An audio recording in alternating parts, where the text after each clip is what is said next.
Hoje vou trazer para vocês o desfecho do Zonal de Namibe, que fez parte da fase preliminar do campeonato angolano de xadrez. Foram várias partidas muito boas, algumas das quais tivemos o prazer de trazer aqui para o canal, e por isso estão de parabéns os jogadores. Após 9 rodadas, Joaquim da Costa, que tive o prazer de fazer a análise de uma das partidas, foi então o grande vencedor deste torneio, com 8 pontos em 9 possíveis, os mesmos que Diogo Agostinho. Porém, Joaquim venceu no primeiro critério de desempate, que foi o confronto direto. Pedro Andrade fechou o pódio com 6 pontos, os mesmos que Estevão Souza e Abel Sapalo. De referir que Estevão Souza era o atual campeão, que então perdeu o trono para Joaquim da Costa. Por isso, para assinalar este final do campeonato, farei a análise da partida entre Estevão de Souza e Laurindo Missengo, que decorreu no terceiro tabuleiro. Então, vamos a isso agora!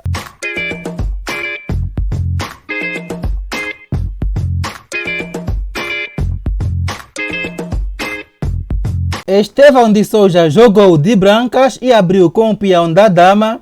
Laurindo respondeu com a defesa índia.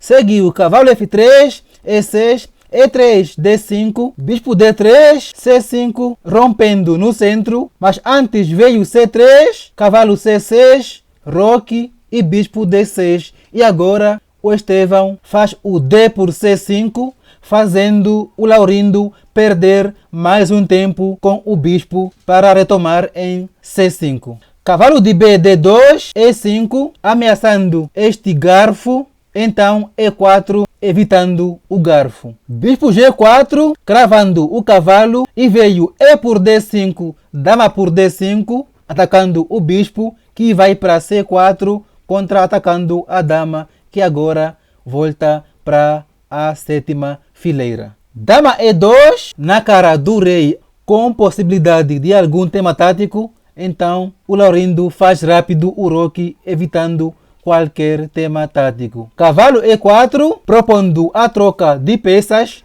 Trocaram os cavalos em E4 e as peças em F3. Rei H8, por forma a liberar o peão da cravada, para poder fazer o F5, bispo G5, bispo E7, propondo a troca de peças, torre a D1 com ataque na dama, que vai para C7 e o bispo volta para a casa de origem. E agora chegou o F5, bispo E6, não está ameaçando o peão, porque se captura, leva o G6 e perde a peça. Seguiu então E4, atacando a dama, e aqui o Estevão se faz valer do seu profundo conhecimento de tática e faz o bispo F4, contra-atacando a dama. Laurindo não quer trocar, faz o dama B6 e agora o Estevão defende a sua dama, colocando-a em H3. E veio um dos momentos táticos da partida. Laurindo faz o cavalo D4, mas não está sacrificando a peça, porque também tem o ataque descoberto no bispo. Além disso, este cavalo D4 é um lance magnífico, porque além de propor a troca de peças, defende de uma ameaça terrível de invasão, além de perder um peão com forte ameaça de checkmate. O G7 não era um bom lance, porque expõe ainda mais o rei. Então, o cavalo D4 era o lance da posição, mas precisa ter uma boa visão para encontrar o lance. Agora o Estevão é forçado a uma decisão: ou aceita a troca de peças ou mantém o ataque. O Estevão manteve o ataque, o bispo foi para E6. O cavalo ameaçado salta para E6 em troca com o bispo e agora ataca o bispo preto, que vai para E3,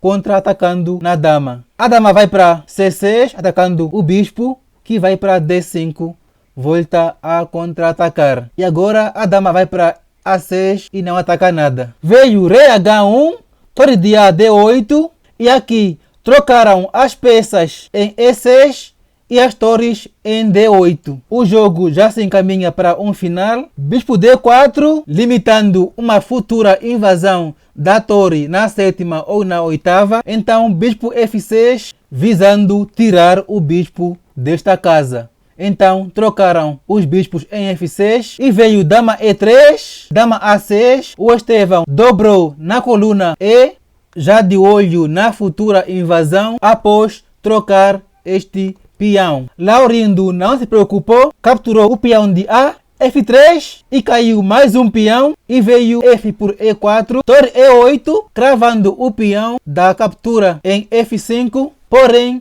permitiu que o peão fosse passado. E agora Laurindo vai ter que lidar com este peão. Dama B6, propondo a troca de damas. O Estevão aceitou a troca, até porque o Laurindo ficava com peões dobrados e sem peão passado. Agora os reis se aproximam para o centro. Torre B1, abrindo mão do peão de E, atacando o peão de B. Laurindo preferiu defender o peão e agora veio o torre B5, que além de defender o peão, mantém o ataque no peão das pretas.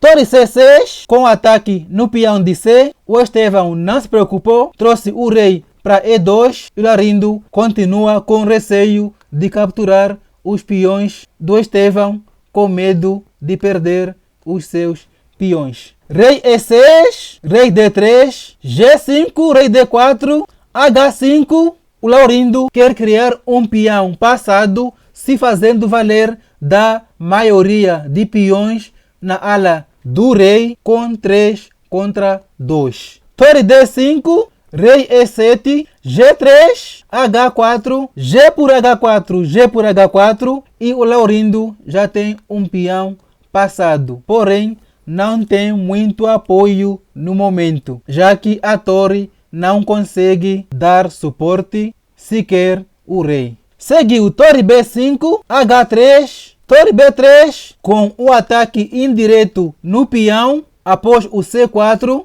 Então Laurindo se antecipa com o torre H6 defendendo o peão. Mesmo assim veio o C4, rei D7, rei D5, rei C7, torre F3 e agora este peão vai cair porque não tem defesa. Porque depois do torre H5 veio o rei E6 e não tem como defender este peão.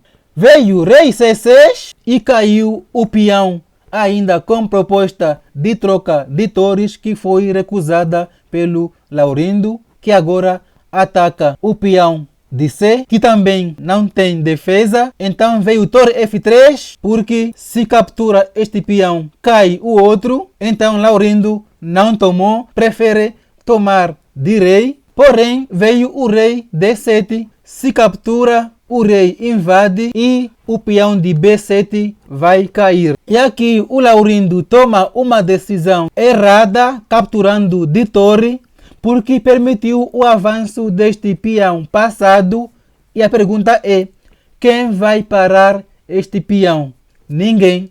Tanto é que depois do B5 E7, Laurindo abandonou esta partida. Não vai dar para parar esta promoção.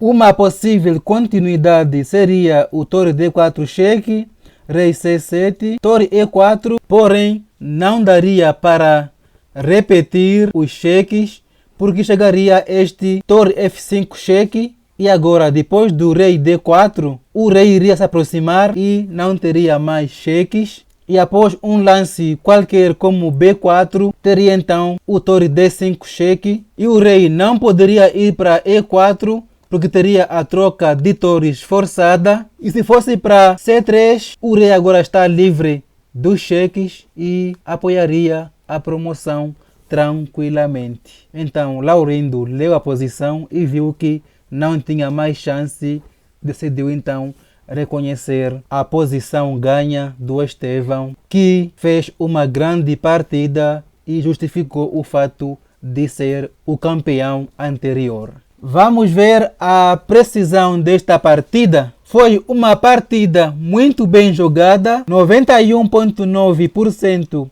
para o Estevão de Souza e 88% para o Laurindo Missengo. Portanto, um jogo de alto nível, mostrando a qualidade do xadrez angolano. Parabéns aos jogadores, sobretudo ao campeão e também à Federação Angolana de Xadrez pelo grande trabalho. E assim termina então a análise desta partida e também a cobertura deste torneio que trouxe grandes partidas. Algumas poderemos fazer a análise oportunamente, então continue no canal para ficar por dentro do xadrez africano. Até o próximo vídeo.